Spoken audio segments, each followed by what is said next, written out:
नमस्ते दोस्तों, कहानी पसंद आए तो चैनल को लाइक सब्सक्राइब ज़रूर करना। Oh no! कहकर लगभग चीखती हुई पम्मी ने अपनी हथेलियों से अपने दोनों कान दबा लिए।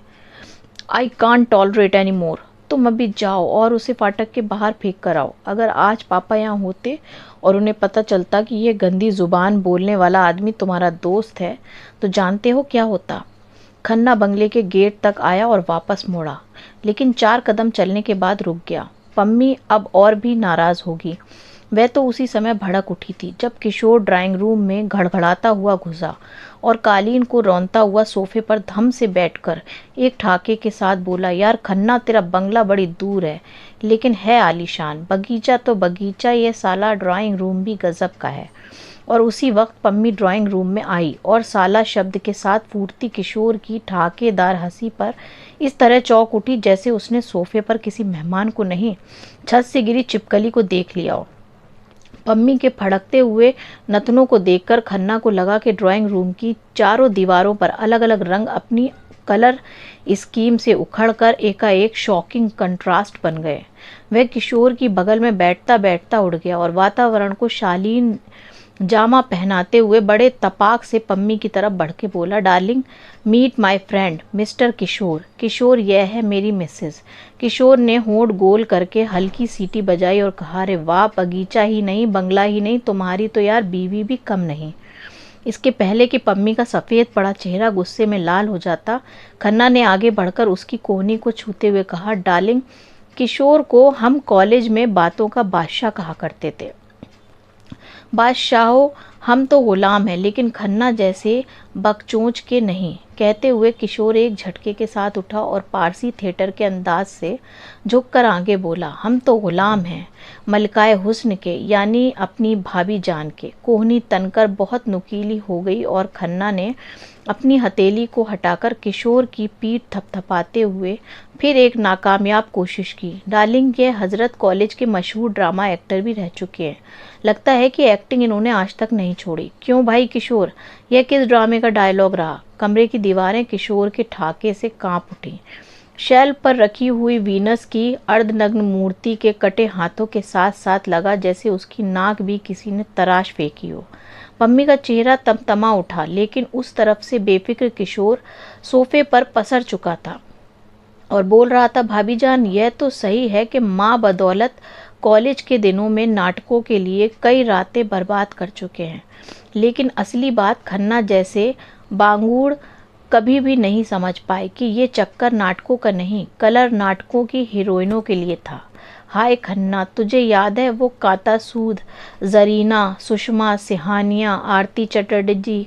भगवान कसम, मैं तो आज भी जब उनके बारे में सोचता हूँ तो लगता है मेरे घर में बीवी नहीं, एक प्लेट चावल हो। बॉयल्ड राइस, वाह क्या चीज़ें थीं। कोई मुगलिया नमक, कोई पंजाबी मक्खन, कोई बंगाली शहद। अब खन्ना की समझ में नहीं आ रहा था कि वह क्या करे।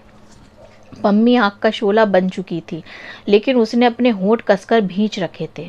खन्ना ने उसकी तरफ मुड़कर दबे हुए स्वर में डार्लिंग के साथ कुछ कहना शुरू ही किया था कि वह अपने बॉबकट बालों को झटकती हुई ड्राइंग रूम से चली गई। कमरे में चुप्पी सांस भी नहीं ले पाई थी कि किशोर ने उठकर खन्ना के कंधे पे हाथ रखा और कहा, यार तेरी बीवी तो मक्खन, नमक, शहद से भी कुछ ऊंची चीज़ मालूम पड़ती है, यानी लाल मिर्च। और किशोर का जोरदार ठाका झटक कर जाती हुई पम्मी से टकरा कर हिले हुए कमरे के पर्दे को उठाकर पम्मी के पीछे पीछे उछल पड़ा। खन्ना ने हड़बड़ाकर पर्दे से अपनी नज़रें हटाईं और किशोर का हाथ पकड़कर उसे लगभग खींचते हुए सोफे पर ला बैठाया और फुसफुसाते हुए कहा, यार किशोर। लेकिन इसके आगे वह कुछ बोल नहीं पाया। ठाके के बाद होंठ नचाकर किशोर ने एक लंबी सीटी मारी और बड़े खुफिया अंदाज से पूछा, यार खन्ना, यह तो बताओ, ये तुम्हारी बीवी है क्यों। सीधी सी बात है यार, ये बंगला तुम्हारा अपना है। हाँ। इसे कब बनवाया? बनवाया मतलब? किशोर, ये कंपनी की तरफ से मिला है। हूँ। और यह सोफ़ा, ये कालीन, ये सब। खन्ना हल्के से मुस्कुराकर अपनी पीठ सोफे पे आराम के साथ टिकाते हुए पैर पर पैर चढ़ा के बोला, यह सब कंपनी से मिला है भाई। और यह बीवी, यह भी क्या फ्री फर्निश्ड बंगले के साथ साथ। खन्ना की आंखें थोड़ी सी सिकुड़ गईं। उसके हलक में थूक का एक कतरा आकर रुका। Why do you mean? चलो मान गए कि तुम्हें फ्री फर्निश्ड बंगले के साथ बीवी नहीं मिली, तब फिर ये कौन है? मुझे तो ये तुम्हारी बीवी नहीं, किसी बड़े बाप की बेटी लगती है, क्यों? और इतना कहकर किशोर फिर अपनी हंसी में फूट पड़ा। एकाएक खन्ना ने महसूस किया कि किशोर नाम का ये प्राणी हद दर्जे का बदतमीज है। आज से 10 साल पहले कॉलेज लाइफ में जिसे वह बेतकल्लुफ यार समझता आया था, वह तो इस कदर इडियट शख्स है कि जिसकी बातों को पम्मी के लिए सहन करना तो अलग रहा, वह भी अभी तक कैसे गवारा करता आया, उसे आश्चर्य हुआ। प्लाजा में ही वह गलती कर बैठा था। उसने पार्क की हुई कार को निकाल कर सड़क पर मोड़ा तो ठीक सामने एक टैक्सी रुकी और किशोर उतरा, जिसे बिना किसी दिक्कत के उसने पहचान लिया, और पहचानते ही गाड़ी रोककर बाहर निकला और बड़े तपाक के साथ उससे मिला। मिलते ही बड़े इसरार के साथ अपने साथ बंगले पर ले आया। इस शहर में आज एक मुद्दत के बाद उसे अपना एक पुराना साथी दिखाई पड़ा। अर्दली आया और बोला, साबा आपका फ़ोन। एक्सक्यूज़ मी कहकर खन्ना उठा। बेडरूम में पहुंचते ही पम्मी उस पर बिफर पड़ी। Oh God, who is this idiot? मैं कहती हूँ तुम ऐसे जंगली आदमी को घर पर क्यों ले आए? चुपचाप खड़ा हुआ खन्ना अपने को निहायत बेवकूफ़ महसूस कर रहा था। पम्मी दबी पर सख्त आवाज़ में बोल रही थी, तुम्हें मेरी इंसल्ट करने का और कोई रास्ता नहीं मिला कि इस घटिया किस्म के आदमी को घर पे ले आए?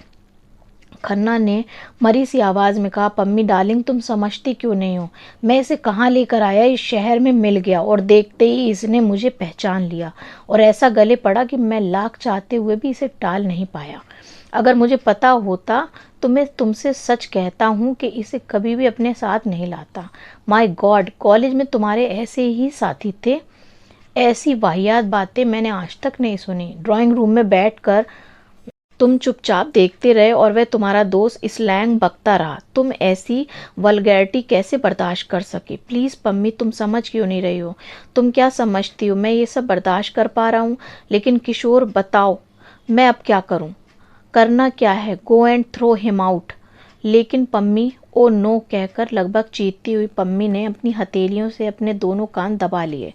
I can't tolerate any more. तुम अभी जाओ और उसे फाटक के बाहर फेंक कर आओ। अगर आज पापा यहाँ होते और उन्हें पता चलता कि ये गंदी जुबान बोलने वाला आदमी तुम्हारा दोस्त है, तो जानते हो क्या होता? खन्ना के गले में थूक का एक कतरा फिर आकर अटक गया।